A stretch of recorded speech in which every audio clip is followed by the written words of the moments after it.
कुठे चाललात? नवीन गाडी घेतली आहे, अँड्रॉइड टाकायला चाललाय.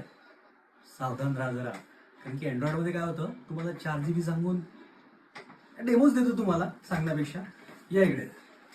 तर हा एक मित्रांनो कार अँड्रॉइड सिस्टम आहे. मी रँडमली मार्केटमधनं परचेस केला. तर आता आपण बघू त्याचा रॅम किती आहे. ठीक आहे, त्याच्या सेटिंगमध्ये गेलो, अबाउटमध्ये गेलो, तर इथे दिसतोय system RAM 4 GB, internal storage 32 GB. ठीक आहे. आता आपण याच्या मागचं सत्य बघू की हा खरंच 4 GB रॅम आहे का, इंटरनल स्टोरेज 32 GB आहे का. तर त्याच्यासाठी काय करायचं आहे, प्ले स्टोअरवर जायचं आहे तुम्हाला.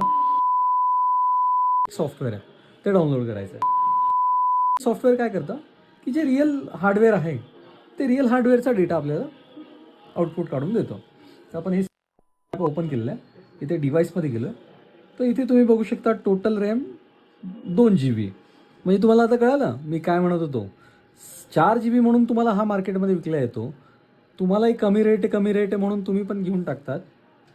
तर तुम्हाला कळालंय मी काय म्हणत होतो. 4 GB रॅम सांगून तुम्हाला स्वस्तात अँड्रॉइड विकून देतात, पण ॲक्च्युअली रॅम किती असतो, 2 GB. तो तुम्हाला 4 GB म्हणून महाग सुद्धा भेटू शकतो, किंवा तुम्हाला वाटू शकतं की हा स्वस्त भेटलाय आपल्याला. तर मित्रांनो, ज्यावेळेस अँड्रॉइड तुम्ही घ्यायला जाताल त्यावेळेस माझं ॲप इन्स्टॉल करा आणि रॅम ॲक्च्युअल किती आहे, इंटरनल स्टोरेज ॲक्च्युअल किती आहे ते तुम्ही जाणून घ्या. आणि तुम्हाला जेन्युइन प्रोडक्ट्स पाहिजे असतील कारसाठी तर कुठे यायचं आहे, श्री ऑटो एजन्सी.